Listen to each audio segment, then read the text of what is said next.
बाकी सबको प्रयास करना चाहिए कि वे एकादशी का व्रत करें। अगर आप वैष्णव हो तो, वैष्णव मतलब विष्णु के, ठाकुर जी के किसी भी रूप में उनको अपना मानते हो, तो आपको एकादशी करनी चाहिए।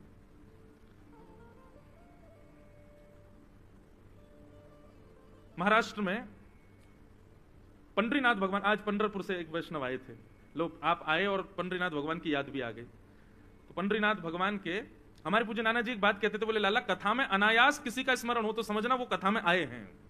अगर पंडरीनाथ भगवान का स्मरण हुआ तो निश्चित है पंडरीनाथ भगवान कहीं ना कहीं बैठे होंगे यहीं पे। हनुमान जी का स्मरण हो जाए अनायास तो सोचो हनुमान जी आए, शंकर जी का हो जाए शंकर जी आए हैं। तो श्री पंडरीनाथ भगवान के एक परम भक्त थे श्री नामदेव जी महाराज। नामदेव जी का नाम सुना है सबने? नामदेव जी की बड़ी अद्भुत कथा है। नामदेव जी की जो माता जी थी ना, उनको बिना विवाह के पुत्र प्राप्त हुआ था नामदेव। आप कहोगे कैसे संभव है? यही तो बात है। नामदेव जी की माता जब छोटी आयु थी उनकी, सब लोग ध्यान से सुनो, तो मीराबाई की भांति कथा आती है कि उन्होंने भी अपने पिताजी से पूछा कि मेरे पति कौन है, तो पिता ने ऐसी सहज में कह दिया घर के ठाकुर जी को, ये तुम्हारे पति हैं। और नामदेव जी की माता जी को पूर्ण निष्ठा हो गई, ये मेरे पति हैं, उन्हीं कोई पति मान करके रहने लगे। और रोज रोती कि आप मेरे पति हो, इस बात को आप स्वीकार नहीं करते, मैं तो आपको पति मानती हूं, आप मुझे पत्नी नहीं मानती। ठाकुर जी से रोती थी। और ठाकुर जी ने एक दिन प्रसाद दिया और उस कन्या के गर्भ से श्री नामदेव जी प्रकट हुए। महाराज पूरे गांव मोहल्ले और शहर के लोगों ने निंदा करनी प्रारंभ कर दी, लेकिन नामदेव जी की माताजी ने अपने पिताजी से रोते हुए कहा, मैं किसी की सौगंध खा के कहूं पिताजी, ये पुत्र साक्षात विट्ठल भगवान का ही है। आप मुझ पर संशय नहीं कीजिएगा, संदेह मत कीजिएगा। संशय होने लगा लेकिन सबको, तब आकाशवाणी हुई और आकाशवाणी में स्वयं ठाकुर जी ने कहा कि यह बालक हमारा है और नाम ही इसका धन होगा, जीवन पर्यंत ये नाम के आश्रय पर ही रहेगा, इसलिए इसका नाम होगा नामदेव। ऐसे नामदेव जी महाराज। एकादशी की बड़ी निष्ठा थी उनकी। अच्छा एक बात और कहूं बंधुओं, आपने यदि कोई भगवत संबंधी नियम चालू करने का मन बनाया है कि कल से मैं ऐसा करूंगा, कल से मैं रोज तिलक लगाऊंगा, या कल से मैं रोज ठाकुर जी की सेवा करूंगा, कल से रोज 108 तुलसी अर्पित करूंगा, या हर हफ्ते में एक दिन ठाकुर जी को अन्नकूट करूंगा, या जो भी आपने अगर कोई नियम बनाने का मन बनाया, तो उस नियम को तोड़ने की पूरी जिम्मेवारी ठाकुर जी लेते हैं। बोले अच्छा तो चलो हम तोड़वाएंगे, और किसी ना किसी रूप में वो नियम तोड़वाते ही हैं, इसलिए घबराना नहीं। आप जैसे संकल्पबद्ध होगे कि मुझे एकादशी रखनी है, अगली एकादशी पे देख लेना ऐसा कुछ होगा कि आप अन्न खाने पर मजबूर हो जाओगे। तब समझ जाना बारे ठाकुर जी आपने ये किया लेकिन हम खाएंगे ही नहीं। आप अपनी स्थिति से हटना नहीं बस। तो नामदेव जी एकादशी की बड़ी निष्ठा थी उनकी, समस्त वैष्णवों की होती है। एक दिन भगवान ने नामदेव जी की परीक्षा लेने के लिए एक वृद्ध ब्राह्मण का रूप धारण किया, लाठी लिए महाराज, हाथ कांप रहे हैं, पैर चल नहीं पा रहे हैं, लुढ़क रहे हैं कभी इधर उधर। इस स्थिति में श्री नामदेव जी के घर ठाकुर जी पहुंच गए। नामदेव जी ने जैसे देखा कोई संत पधारे हैं, ओ महाराज जाकर के संभाला उनको, जय हो जय हो जय हो महाराज, आपको बारंबार प्रणाम। क्या हुआ? बोले अरे क्या बताऊं, 10 दिन हो गए मैंने भोजन नहीं किया है, मेरी स्थिति बहुत खराब हो गई है, मुझे अपने घर ले चलो, कुछ पवा दो मुझको। नामदेव जी तुरंत उनको अपने घर लेकर के आए, आसन पर सुंदर बिठाया, चरण आदि धोए। बोले ये सब मत करो भैया, मेरे भूख के कारण प्राण निकल रहे हैं, जल्दी भोजन कराओ। नामदेव जी बोले भगवान आज एकादशी है, तो आप कहें तो मैं दूध पिला दूं। नहीं नहीं नहीं, दूध, तुम कैसी बात कर रहे हो, भूख लग रही है मुझको रोटी सब्जी की, तुम मुझे दूध की बात कर रहे हो। ठाकुर जी परीक्षा ले रहे हैं नामदेव जी की, ब्राह्मण के रूप में आए। नामदेव जी बोले तो फल खा लीजिए। बोले फल खा लूंगा तो मुझे जुकाम हो रहा है, मैं फल नहीं खा सकता, मैं बीमार हो जाऊंगा, डॉक्टरों ने मना किया, वैद्यों ने मना किया है। नामदेव जी बोले तो फिर क्या आपको अर्पित करूं बताओ। बोले दाल भात बनवाओ, दाल भात बनवाओ, रोटी सब्जी बनवाओ, जल्दी वही पाऊंगा। नामदेव जी बोले क्षमा करें भगवान, द्वादशी तक प्रतीक्षा करनी पड़ेगी, अभी एकादशी चल रही है, आपको मैं अन्न नहीं खवा सकता। ब्राह्मण बोलने लगा मेरे प्राण निकल जाएंगे, मैं मर जाऊंगा अभी यहीं पर। अरे भैया, और शास्त्र भी आज्ञा करते हैं 90 वर्ष की ऊपर की आयु वाला नहीं भी करे तो चलता है, मेरी 90 के आसपास की उम्र है, अब कोई बात नहीं ना, आप हमको भोजन करा दो। नामदेव जी बोले भैया क्षमा करें, ना हम खाएंगे ना हम खाने देंगे, ये एकादशी का नियम है, ये तो करना पड़ेगा आपको। बोले मेरे प्राण निकल जाएंगे, मर जाऊंगा, तुमको अच्छा लगेगा तुम्हारे घर पर आकर के कोई ब्राह्मण भूखा मर जाए? नामदेव जी बोले मरना तो एक दिन है ही, आज एकादशी, आज ही चले जाओ, इससे बढ़िया दिन क्या होगा। ब्राह्मण ने महाराज चिल्ला चिल्ला करके मोहल्ले वाले बुला लिए सारे, बोले देखो ये नामदेव अपने आप को बहुत बड़ा भक्त कहता है, पूरे पंढरपुर में इसके चर्चे होते हैं, ये भक्त है, देखो ये क्या कर रहा है। सबने कहा भैया क्या हो गया। नामदेव जी बोले आज एकादशी है, ये 10 दिन के भूखे हैं, कह रहे हैं भोजन कराओ, हम कह रहे हैं एकादशी है, द्वादशी तक प्रतीक्षा करो, और पाना है तो फल पालो, दूध पी लो। पड़ोसियों ने भी कहा नामदेव जी आप करो ना एकादशी, उनको क्यों करवा रहे हो जबरदस्ती, उनको बेचारों को दे दो जो भी है। नामदेव जी बोले क्षमा करो, मैं इनको अन्न नहीं दे सकता। अब तो मोहल्ले के लोग भी बुरा भला कहने लगे, बोले नामदेव ऐसी कौन सी भक्ति होती है कि तुम जबरदस्ती दूसरे के ऊपर थोप रहे हो कि करना ही पड़ेगा। सब लोग गए, महाराज जी आप चलो हमारे घर चलो, हम आपको बना के पवा देंगे। नामदेव जी सामने आ गए, बोले जाने भी नहीं दूंगा, मुझे पता चल जाए कि एकादशी और कोई अन्न खाने बैठ रहा तो मैं थाली उठा के भाग जाऊं, मैं नहीं खाने दूंगा। अब तो महाराज ठाकुर जी नाटक करने में तो ठाकुर जी एक नंबर है, हाथ पांव कांपने लगे ठाकुर जी के, और महाराज गिर पड़े, मुंह से झाग निकलने लगा। बोले नामदेव मेरे प्राण निकल रहे हैं, कुछ तो दे दो।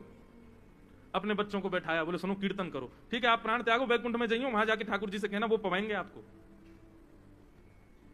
सब लोग नामदेव जी को गाली देने लगे, लेकिन नामदेव जी नहीं माने, और महाराज करते करते करते ठाकुर जी ने ब्राह्मण के भेष में ऐसा प्रतीत कराया कि उनके प्राण निकल गए। और जैसे ही प्राण निकले, मोहल्ले के लोग, पंढरपुर के लोग नामदेव जी को खड़ी खोटी सुनाने लगे। बोले अरे नामदेव ब्रह्म हत्या लग गई तुझे, ऐसी कौन सी एकादशी है, ऐसी कौन सी एकादशी जिस पर तू इतना ज्यादा मचल रहा है, आज तुझे ब्रह्म हत्या लग गई। नामदेव जी के नेत्रों से अश्रु आने लगे, चरणों में प्रणाम किया, तुलसी की माला लाकर के उस ब्राह्मण देवता को पहना दी। बोले कितना भाग्य है इनका, पंढरपुर क्षेत्र में चंद्रभागा नदी के तट पर, और एकादशी के दिन प्राण त्याग दिए, और वो भी निराहार होकर के, बिना आहार लिए। कितने बड़े सौभाग्य की बात है। देवी अपनी पत्नी से बोले अब हमको ब्रह्म हत्या लग गई है, ठीक है एकादशी के लिए ही सही, लेकिन हत्या तो हो गई, कारण तो हम ही लोग बने। अब ठाकुर जी तो हमारे हाथ की सेवा स्वीकार नहीं करेंगे, और अब तो हम नाम जाप करने के भी अधिकारी नहीं है क्योंकि ब्रह्म हत्या लग गई। चलो इन ब्राह्मण देवता की अंत्येष्टि करते हैं, और उसी चिता में हम लोग भी जीवित अपने प्राण त्याग देंगे। जब हमने ऐसा किया तो हम ये करेंगे। ठाकुर जी की महाराज ब्राह्मण भेष की अर्थी बनाई, अर्थी पर ठाकुर जी को लिटाया। महाराज ब्राह्मण देवता तो उठ करके बैठ गए, नामदेव जी को खींच लिया, उनकी पत्नी को खींच लिया, बच्चों को खींच लिया। नामदेव जी महाराज देखने लगे क्या हुआ, तुरंत नामदेव जी को झलक दिख गई कि ब्राह्मण के रूप में साक्षात श्री पंडरीनाथ भगवान ही खड़े हैं। अपने हृदय से लगा लिया नामदेव जी को। सब गांव के लोग इकट्ठे हो गए देखने के लिए, और जैसे ही हृदय से लगाया ऐसा प्रतीत हुआ एक क्षण के लिए दर्शन देकर के ठाकुर जी वहां से अंतर्ध्यान हो गए। सब ढूंढने लगे ब्राह्मण कहां गया कहां गया। नामदेव जी ने बताया, बोले ब्राह्मण नहीं थे, श्री पंडरीनाथ ही आए थे और हमारी एकादशी की परीक्षा लेने आए थे। ऐसी बंधुओं ये निष्ठा है, ये कोई व्रत नहीं है, ये आपका प्रेम है ठाकुर जी के प्रति। उसको प्रेम की तरह ही इजहार करो उसका। नियम जब बन जाता है ना तो वहां प्रेम नहीं रहता। ठीक है एकादशी एक नियम है, पर उसको प्रेम की तरह पालन करो कि हमारा प्रेम है ठाकुर जी के प्रति, कि हम आज आपके लिए हम अन्न नहीं पाएंगे। महीने में 2 बार हर वैष्णव अपने ठाकुर जी के लिए एकादशी का व्रत करते हैं। तो ऐसी एक श्रीमद् भागवत जी एक भाव कहती हैं, अभी स्थिति क्या है, लक्ष्मी आगे आगे चलती है, उसके पीछे मानव चलता है, पर मूल उद्देश्य क्या होता है, लक्ष्मी किसके पीछे चलती है, बोले ठाकुर जी के पीछे चलती है। तो ठाकुर जी सबसे आगे, उनके पीछे लक्ष्मी, और लक्ष्मी के पीछे हम। लेकिन ठाकुर जी किसके पीछे भागते हैं, बोले अनुब्रजाम में हम नित्यम पूये ये तन्य रेणु भी। भगवान भक्ति के पीछे पीछे चलते हैं। तो भागवत जी कहती हैं, व्यक्ति जब लक्ष्मी जी का आश्रय त्याग भक्ति महारानी के पीछे चलने लग जाता है, तो पहले हमारा स्टेटस क्या था, सबसे आगे भक्ति, भक्ति के पीछे ठाकुर जी, ठाकुर जी के पीछे लक्ष्मी, लक्ष्मी के पीछे हम। और जब हम कथा आदि सुनने के बाद भक्ति के पीछे चलने लग जाते हैं तो क्या स्थिति होती है, सबसे आगे भक्ति, भक्ति के पीछे भक्त, और भक्त के पीछे भगवान, भगवान के पीछे लक्ष्मी। अभी स्थिति क्या है भैया, एक बात लिख लीजिएगा, ठाकुर जी के पीछे नहीं दौड़ना है। भक्ति का मतलब ठाकुर जी के पीछे दौड़ना नहीं होता। भक्ति तो तब श्रेष्ठ जानो ठाकुर जी पीछे पीछे दौड़ रहे हैं, ठाकुर जी पीछे पीछे चल रहे हैं। एक हम पद गाते हैं ना, जहां ले चलोगे वहीं मैं चलूं। ये प्रारंभिक भक्ति है, ये प्रारंभिक भक्ति, स्टार्टिंग भक्ति में हमको ऐसा कहना है ठाकुर जी से कि आप जहां ले चलोगे वहां हम चलेंगे, जहां नाथ रख दोगे वहीं मैं रहूंगा। लेकिन जब भक्ति अपनी चरम स्थिति पर पहुंच जाएगी तो ये पद हम नहीं गाएंगे, ठाकुर जी हमसे कहेंगे, तू जहां ले चले गो वहीं मैं चलूं। कहने में थोड़ी अटपटी बात है, पर वास्तविकता यही है कि हम ठाकुर जी के अधीन रहें तो समझो भक्ति अभी निम्न है, और ठाकुर जी हमारे अधीन है जाए तो समझ जाओ भक्ति अब श्रेष्ठ है। भक्ति अपनी अब स्थिति में। हमारे ब्रज के रसिक जन और जिन जिन भक्तों के आप चरित्र सुनते हो, इन्होंने ठाकुर जी की अधीनता से प्रारंभ किया, पर एक स्थिति ऐसी आ गई कि ठाकुर जी इनके अधीन हो गए, ठाकुर जी उनके अधीन रहने लगे। भैया अपने आप को इतना श्रेष्ठ बना लो भक्ति मार्ग में, अपने आप को ऐसा कर लो कि ठाकुर जी आपके बिना रह ही नहीं पावे। ठाकुर जी कहें मुंह को तो जैसो तैसो रखेगो, मैं तो यही के संग ही रहूंगा, मैं याद छोड़ के कहीं ना जाऊंगा। अभी स्थिति पता है क्या है, हम ठाकुर जी को पकड़ते हैं और ठाकुर जी को हम छोड़ देते हैं। ठाकुर जी को पकड़ते हैं, कभी ठाकुर जी को छोड़ संसार को पकड़ लेते हैं। अभी पकड़ने छोड़ने की स्थिति हमारे हाथ में है, पर भक्ति करते भये, कथा सुनते भये, संत जनन की कृपा से एक स्थिति ऐसी आ जाए कि हम पकड़ना छोड़ना बंद कर दें, ठाकुर जी पकड़ें। हम ठाकुर जी को जब तक पकड़ रहे हैं तब तक छूटवे को भय है, लेकिन ज्यादा ना ठाकुर जी ने पकड़ लियो बाद ना छूटवे को भय दूर रह जाएगा, क्योंकि उनकी पकड़ इतनी मजबूत है जैसे अंबुजा सीमेंट जैसे फेविकॉल की पकड़। एक बार चिपक गए महाराज ठाकुर जी फिर ना छूटे। हमारी पकड़ तो कैसी है, अब कौन सा, अब कोई सीमेंट को नाम थोड़ी बोलना, प्रचार तो कर नहीं रहे। हमारी पकड़ पतो कैसी है, मट्टी की चिनाई कर दी हो, सीमेंट की जगह मट्टी चिन दी हो ईंटन के बीच में, बिल्डिंग खड़ी तो हो जाएगी, पर जोर की हवा ज्यादा ना चली, जोर की बारिश ज्यादा ना आई, पूरी बिल्डिंग धराशायी हो जाएगी। ये हमारी पकड़ है, मट्टी की पकड़। लेकिन अपने आप को इतना श्रेष्ठ बना लो कि काउदना ठाकुर जी पकड़ ले, और ज्यादा ठाकुर जी ने पकड़ लियो वादना चाहे दुनिया इधर उधर है जाए, तूफान आ जाए, आप नहीं छोड़ पाओगे ठाकुर जी को। ठाकुर जी पकड़ेंगे। और ठाकुर जी कब पकड़ेंगे? स्वाभाविक सी बात है, आप किसी वस्तु को कब पकड़ते हो, आप किसी वस्तु को कब स्वीकार करते हो? जब वो आपके योग्य होती है। जो वस्तु आपके योग्य नहीं है आप उसको अस्वीकार ही करते हो। इसलिए भक्ति मार्ग में, साधना मार्ग में, इन मार्गों में चलकर के अपने आप को ऐसा बनाओ कि ठाकुर जी को लगे कि हाँ ये मेरे योग्य है। गजराज तारो तेने आवने को, जावने को, खावने पकावने को मीराबाई तारी है। नरसी मेहता को तारो वही वार सवारने को, वेदन सुनावने को जय देव तारो है। ठाकुर जी ने जिसको भी तारा उससे कोई ना कोई काम ही बनना है ठाकुर जी का। बहुत ध्यान से सुनना। गजराज तारो तेने आवने को, जावने को। वो हाथी क्यों तार दिया? बोले आपने सोचा बढ़िया बैकुंठ में एक हाथी हो जाएगा, इस पर बैठ के घूमा करेंगे, फिर हाथी को तार दिया। गजराज तारो तेने आवने को, जावने को, और खावने पकावने को मीराबाई तारी है। मीराबाई को क्यों तारा? बोले बढ़िया मेवाड़ की है, राजस्थान के लोग बढ़िया भोजन बनाते हैं, तो मीराबाई को तार दो, वैकुंठ में जाके बढ़िया बढ़िया बनाया करेगी कुछ ना कुछ सब्जी। आपने मीराबाई को तार दिया किस लिए? बोले भोजन बनाने के लिए। अब ये तो देखो, इसको कहते हैं व्याज स्तुति। क्या कहते हैं? व्याज स्तुति। व्याज स्तुति मतलब टॉन्ट दे दे करके स्तुति करना थोड़ी नोक झोंक के साथ ठाकुर जी को छेड़ते भय अपनी बात कहना, इसको कहते हैं व्याज स्तुति। तो कह रहे हैं आपने गजेंद्र पर कोई कृपा नहीं करी, आपको सवारी करनी थी इसलिए तार दिया, मीराबाई को इसलिए तार दिया आपको भोजन बना के खिलाती, और वेदन सुनावने को जयदेव तारो है। जयदेव को क्यों तारा? बोले बढ़िया बढ़िया आपको पद सुनाएगा इसलिए आपने जयदेव को तार दिया।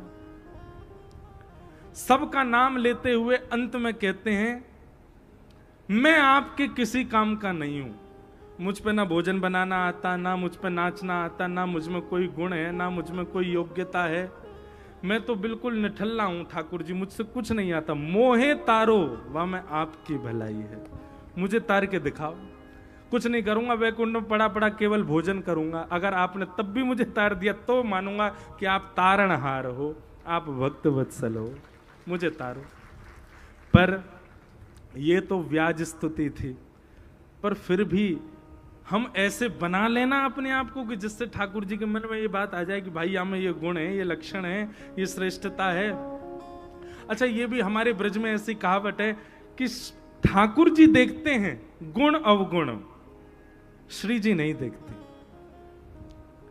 हमारे ठाकुर जी फिर भी देख लेते हैं, बैकुंठ में कहीं पड़ो तो नहीं रहेगो, कछु करे धरे तो या कुछ तारो। ये गोलोक धाम में ऐसी पड़ो तो नहीं रहेगो, कछु करे धरे तो या कुछ तारो। पर हमारी श्री जी वो तो बड़ी दयालु है। हमारे ब्रज में गाते हैं, वृषभानु की किशोरी सुन गैया हुत भोरी, प्रीत जान के हूँ थोड़ी तो है राखेगी शरण, मन भूल मत जइयो श्यामा प्यारी के चरण, राधा रानी के चरण, महारानी के चरण, मन भूल मत जइयो श्यामा प्यारी के चरण। वृषभानु की किशोरी सुनी गैया हुते भोरी, सबसे भोरी गैया है पृथ्वी पर, बातों ज्यादा भोरी है हमारी लाडली जी। क्यों? प्रीत जान के हूं थोड़ी, नेक्स्ट किसी कोई प्रीति प्रस्तुत कर दे वाकु जान करके भी तो है राखेगी शरण, तुरंत शरण प्रदान करती हैं। मन भूल मत जइयो श्यामा प्यारी के चरण। तो भैया ये कथा आदि सुनकर के अपने आप को योग्य बनाओ ठाकुर जी के, हम ठाकुर जी के लायक बन जाएं, हम ठाकुर जी के योग्य बन जाएं, ताकि ठाकुर जी हमको पकड़ लें। क्योंकि ठाकुर जी ने एक बार पकड़ लियो तो फिर कभी छूटवे की स्थिति आवेगी ही नहीं।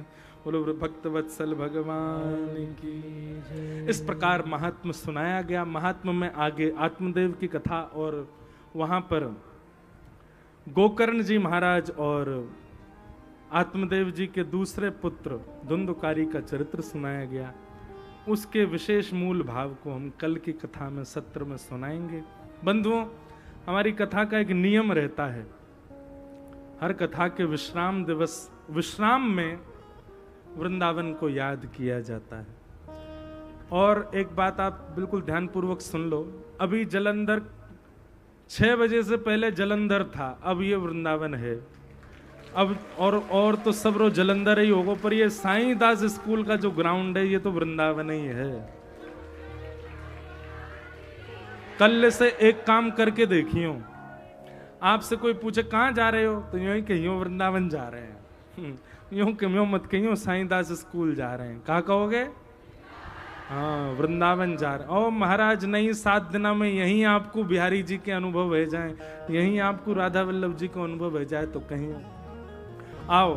हमारे प्यारे गिरधर लाल जी भी हर जगह जाते हैं कथा में, यहाँ भी पधारे हैं। सुबह 11:30 से 12:30 दर्शन होंगे। पर हमारी प्रार्थना, इतनी संख्या में मत आ जाना, छोटे से ठाकुर जी डर जाएंगे इतनी भीड़ को देख के। थोड़े थोड़े लोग ही यहीं हो। 11:30 से 12:30 श्री गिरधर लाल जी का भी दर्शन होएगा। उन्हीं गिरधर लाल जी की कृपा से वृंदावन के सप्त निधियों को आइए हम आप सब लोग प्रणाम करें। श्यामा हृदय कमल सो प्रगट्यो, श्यामा हृदय कमल सो प्रगट्यो, श्यामा हृदय कमल सो प्रगट्यो, श्यामा हृदय कमल सो प्रगट्यो, और श्याम हृदय तू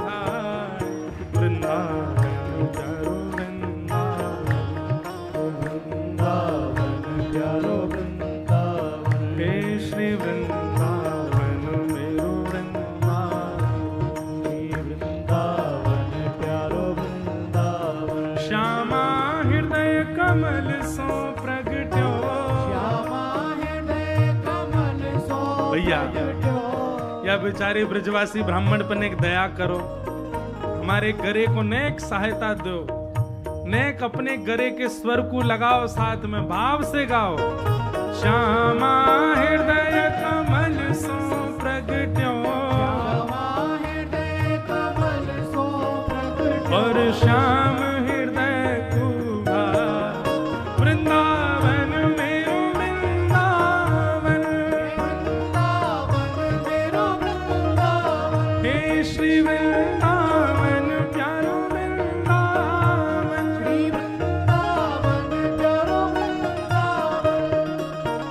हे बिहरत निस दिन कुंज गलिन में, ब्रज जन मन सुख धाम। विहरत निश दिन कुंज गलिन में, ब्रज जन मन सुख धाम। प्यारो ब्रज जन मन सुख धाम, प्यारो ब्रज जन मन सुख धाम। हे रूप गोस्वामी प्रगट कियो जान, रूप गोस्वामी प्रगट कियो श्री रूप गोस्वामी प्रगट कियो जान, रूप गोस्वामी प्रगट कियो राधा गोविंद रूप निधान, वृंदावन प्यारो वृंदावन, वृंदावन प्यारो वृंदावन, हे श्री वृंदावन मेरो वृंदावन, वृंदावन प्यारो वृंदावन, रूप गोस्वामी प्रगट कियो जान, गोस्वामी प्रगट कियो राधा गोविंद रूप निधान, वृंदावन मेरो वृंदावन, वृंदावन प्यारो वृंदावन, हे श्री वृंदावन प्यारो वृंदावन। वृंदावन प्यारो वृंदावन। बोल राधा गोविंद देव प्रभु की। वृंदावन जलंधर में हम वृंदावन प्रकट कर रहे हैं, सातों निधिन को बुला रहे हैं, आवाहन कर रहे हैं। नक जोर की जय बोलो, बोलो राधा गोविंद देव की। ये हमारे वृंदावन के प्रथम ठाकुर और दूसरे ठाकुर, हे सब सुख सागर रूप उजागर, रहे वृंदावन धाम। सब सुख सागर रूप उजागर, रहे वृंदावन धाम। हाँ प्यारो रहे वृंदावन धाम, प्यारो रहे वृंदावन धाम। हे मदन मोहन को रूप निरख के, मदन मोहन को रूप निरख के, मदन मोहन को रूप निरख के, मदन मोहन को रूप निरख हे सनातन बलि बलि जा, वृंदावन प्यारो वृंदावन, वृंदावन प्यारो वृंदावन, हे श्री वृंदावन मेरो वृंदावन। वृंदावन मेरो वृंदावन। मदन मोहन को रूप निरख के, मदन मोहन को रूप निरख के, हे सनातन बलि बलि जा, वृंदावन मेरो वृंदावन, वृंदावन मेरो वृंदावन। हे श्री वृंदावन प्यारो वृंदावन। वृंदावन मेरो वृंदावन। बोल मदन मोहन लाल की। ये दूसरे ठाकुर। अब तीसरे ठाकुर कौन है? गोपी ग्वाल सब ही और धारे, प्यारो गोपीनाथ। गोपी ग्वाल सब ही और धारे, प्यारो गोपीनाथ। हे प्यारो प्यारो गोपीनाथ, प्यारो प्यारो गोपीनाथ। हे बड़ो प्यारो गोपीनाथ, बड़ो प्यारो गोपीनाथ।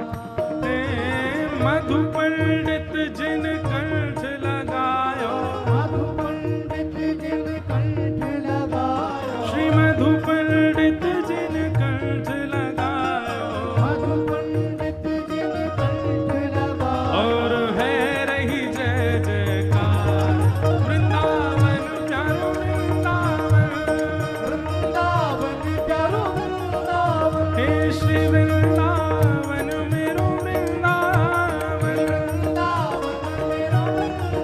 मधु पंडित जिन कंठ लगायो, मधु पंडित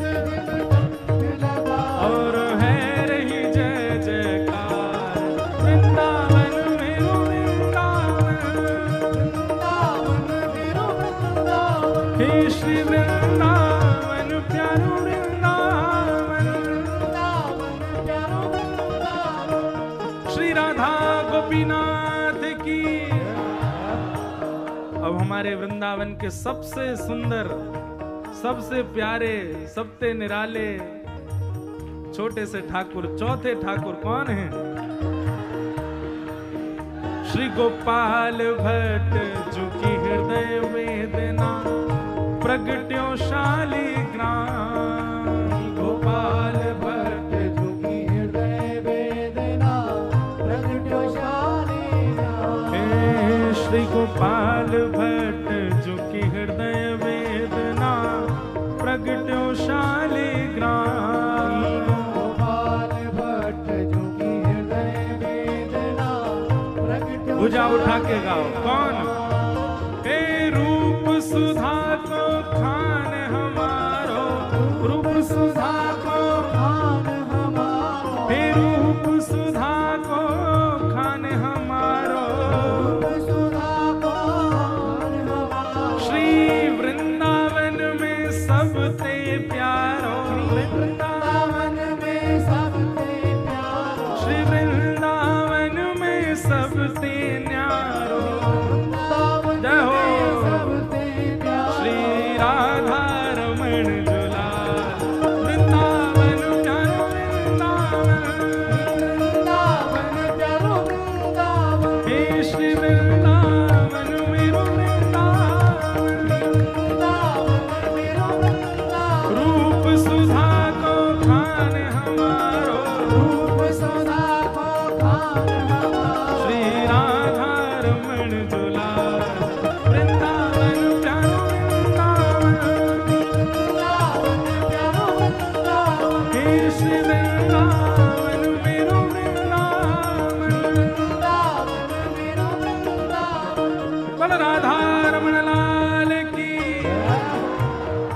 हे आतुर हित हरिवंश पुकारो, श्री राधा राधा नाम, आतुर हित हरिवंश पुकारो, श्री राधा राधा नाम, हे बड़ो प्यारो राधा नाम, बड़ो प्यारो राधा नाम, हे बड़ो मीठो राधा नाम, बड़ो मीठो राधा नाम, आतुर हित हरिवंश पुकारो, श्री राधा राधा नाम, आतुर हित। हरिवंश पुकारो, श्री राधा राधा तब नाम, हे सघन कुंज यमुना तट आयो, सघन कुंज यमुना तट आयो, मदन टेर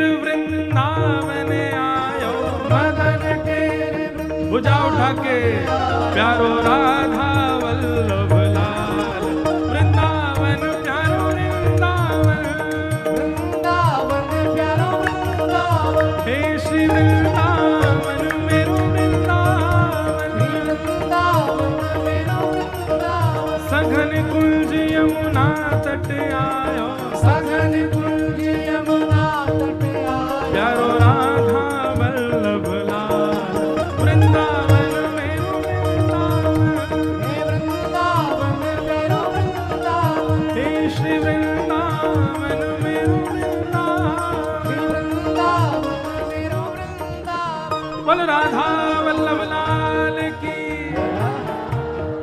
हे जुगल किशोर को लाड़ लड़ायो, नवल कुंज ही अमान, जुगल किशोर कुलाड़ लड़ायो, नवल कुंज ही मां, हे प्यारे नवल कुंज ही अमान, प्यारे नवल कुंज ही मां, हे कुंजन कुंजन की रज धारे, कुंजन कुंजन कुंजन की रज धारे, कुंजन कुंजन